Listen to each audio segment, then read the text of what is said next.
इतना कमजोर हो गया है मनुष्य कि वो भोगों की भोगने की वृत्ति और भोगों के संग्रह करने की वृत्ति और भोक्ता और संग्रहित वस्तु का स्वामी मैं, ऐसा ये पहली परमार्थ में बाधा वृत्ति है। और ये प्रायः हम सब बड़ी खुशी से बाधा लिए चल रहे हैं।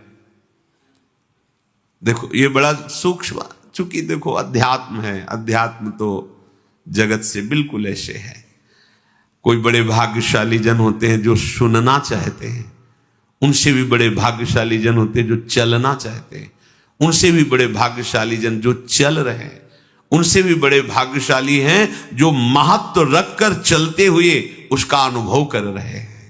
जो अनुभव कर लिए तो सातरति सातरति सा लोकान तारयति, वो स्वयं तर जाते हैं, स्वयं तर जाते हैं, लोगों को तार देते हैं। ये उल्टी बुद्धि लेकर जब परमार्थ में चला जाता है तो थोड़े ही समय में वो परमार्थ से विमुख हो जाता है। भोगों की भोगने की सुख बुद्धि और भोगों के संग्रह की और उसके स्वामित्व का भाव, जहां अंदर वृत्ति लिए थे वहीं पहुंच गए। ऐसे पूरा जीवन करने पर भी परमार्थ पथ नहीं मिलता और कहने लगते कि हमें 50 वर्ष हो गए परमार्थ में चलते। ये बात समझ लेना, परमार्थ पथ एक कदम भी चलोगे तो तुम्हें इतना स्वस्थ और मजबूत बना देगा कि तुम्हें कोई परास्त नहीं। एक कदम, अरे 12 वर्ष में तो सिद्धि प्राप्त हो जाती है। किसी भी मंत्र को, किसी भी नियम को 12 वर्ष तक किया जाए तो सिद्ध हो जाता है, ऐसा संतों ने वर्णन किया है। पर हम ये कह रहे हैं कि 50 वर्ष भी आप लगा दीजिए, अगर ये दो भाव आपके सुधरे नहीं तो कुछ समझ में नहीं आएगा आपको। आपको याद होगा हितधाम में एक समय शाम टाइम लगभग 75 वर्ष के विरक्त भेष के महात्मा ने एक प्रश्न किया था कि मैं किसी ऐसी आदत से परेशान हूं जो आज 75 वर्ष का हूं, फिर भी मुझे वो करना होता है। अब क्या करूं, अब तो मरने का समय आ रहा है। मुझे आश्चर्य नहीं सर्वाश्चर्य हुआ।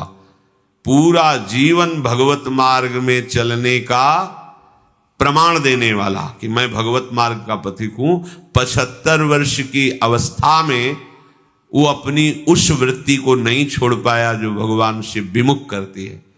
अब कहीं डींग अपने लोग हाँक सकते हैं कि इतने वर्ष हो गए परमार्थ। शरीर का समय व्यतीत करना कोई परमार्थ का मार्ग तय कर लेना नहीं है। विवेक के द्वारा भोगों का त्याग करके निरंतर परमात्म चिंतन, ये परमार्थ का मार्ग है। आप चल के इस पे देखो कैसा अनुभव। लोग समय व्यतीत करते हैं भोग चिंतन, भोग स्वामित्व में, और वर्णन कर देते हैं कि इतने वर्ष हो गए हमको परमार्थ में चलते हुए। दम्भ कभी सत्य वस्तु का अनुभव नहीं कराता, नाटक कभी सच्चिदानंद रस का अनुभव नहीं कराता। भगवत रसिक जी कह रहे हैं, बिन विवेक वैराग्य भक्ति बिनु सत्य न एको मानो। बिना विवेक और वैराग्य और प्रेम भक्ति के उसकी एक भी बात सत्य नहीं मानना है, कोई भी हो, कितनी भी अवस्था का हो।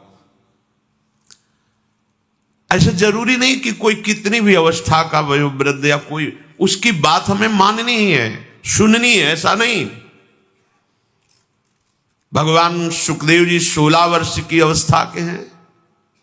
जे ही गंगा की रीति पर चरण पधराते हैं, परीक्षित जी अनशन व्रत लिए बैठे हुए, आमरण अनशन, बड़े बड़े महापुरुष बैठे हुए हैं।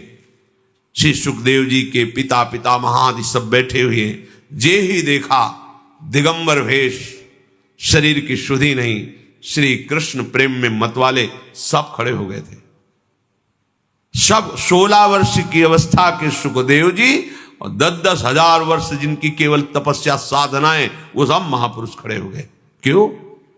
क्योंकि जन्म से ही भगवत अनुराग में दृढ़ महापुरुष, जन्म से ही माया रहित मूर्ख, अंदर से ही वैराग्य युक्त। तो वैराग्य, ज्ञान और भक्ति का आदर होता है, अवस्था का आदर नहीं होता। आप कितनी अवस्था के, इसका महत्व नहीं होता। वो चांगदेव नहीं, 1400 वर्ष की अवस्था, ज्ञानदेव जी की शरण में हुए शिष्य बने ज्ञानदेव जी नवीन अवस्था के। जब तक आपके अंदर भोग में सुख बुद्धि, भोगों का संग्रह और उसके स्वामित्व का भाव, स्वामित्व का भाव बड़ा सूक्ष्म विषय है, चाहे गृहस्थ हो चाहे विरक्त हो। स्वामित्व का, अगर एक कमंडल में भी तुम्हारा स्वामित्व का भाव है तो जैसे एक गृहस्थी के 100 बीघा में स्वामित्व का भाव हो, वैसे तुम्हारे कमंडल में भाव है। ये मेरा कमंडल नहीं, प्रयोग के लिए प्रभु ने दिया, इस शरीर के प्रयोग के लिए, दिनचर्या में काम आएगा। बस मेरा शब्द केवल प्रभु के लिए है। मेरे प्रभु, मेरे तो गिरधर गोपाल, दूसरों न कोई वस्तु, ना कोई व्यक्ति, ना कोई भोग सामग्री, ना कोई पद प्रतिष्ठा, ना लोक लोकांतर, मेरे तो गिरधर गोपाल। अध्यात्म है, भगवत मार्ग है, जिससे समस्त प्रपंच का नाश होकर भगवत साक्षात्कार होता है। कहीं स्वामित्व नहीं होना चाहिए, ना इस शरीर में, न शरीर संबंधी भोग सामग्री में, न संपत्ति में। और हमने संतों के मुख से सुना है, महाजी ये राम जी का बगीचा है, राम जी का बगीचा है, हाँ ये सब राम जी का है, वो सब श्री जी का है, सब श्री जी का है। वाणी से ही नहीं, हृदय से दासत्व होना चाहिए, स्वामित्व केवल प्रभु के चरण, अपनापन केवल प्रभु। बस बहुत मुश्किल बात है, ये समझ गए तो बेड़ा पार हो गया। हम बार बार आपको कहते हैं कि साधना से भगवान को खरीदा नहीं जा सकता, अपनेपन से रीझते। इनके स्वभाव को जान लीजिए, बस उमाराम स्वभाव जय जाना ताई भजन तज भावला, बस इनसे थोड़ा सा अपनापन हो जाए, मतलब इनकी बात होने पर, इनकी याद आने पर ऐसा लगे जैसे कोई मेरा प्यार, प्राण प्यारा मित्र बहुत दिन से मिला न हो और उसकी याद आ रही हो, या जो भी भाव आप रखते हैं वो ऐसा एक बार, जब मानो अपनी माँ है, बहुत वर्षों से नहीं मिले, उसकी याद आ रही, अब हृदय विकल हो रहा है, ऐसा कुछ जैसे अपना लाडला पुत्र है, अमेरिका में पढ़ रहा है, एक ही पुत्र है, बहुत दिन से बात नहीं, उस माँ का हृदय कैसा होता है, क्या करूं, कैसे उड़, पंख होते तो उड़कर जाती, उनसे मिल ले। जैसे पतिव्रता पत्नी अपने पति के किसी भी भाव से, हमारा प्रभु के प्रति थोड़ा तो ऐसा हो जाए कि उनके लिए हमारे हृदय में कुछ होने लगे। पर विषयों के लिए होता है, प्रभु के लिए नहीं होता। ये क्यों नहीं होता? कह रहे हैं 2 बाधाएं मुख्य हैं, अपने को भोगों का भोक्ता मानना और भोग सामग्री का स्वामी मानना, मालिक मानना।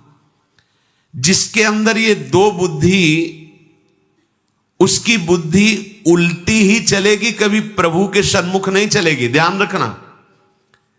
किसी ने किसी संत से कहा कि आपके यहां हम गए तो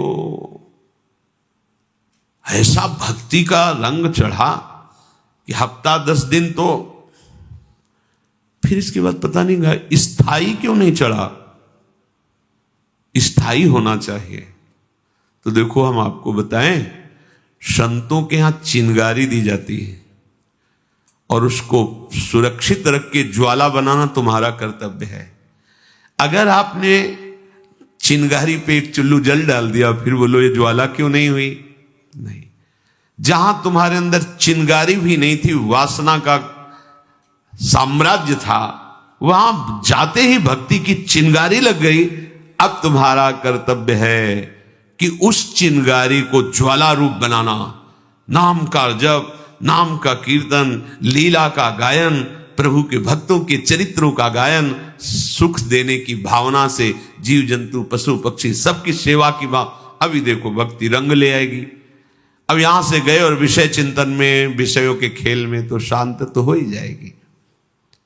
तो आपका लगता है स्थायी चमत्कार, हम गए और बस हमारा आज से पापा चरण में मन ही नहीं लगा और हम बस खूब भजन करके दिव्यता को प्राप्त हो गए।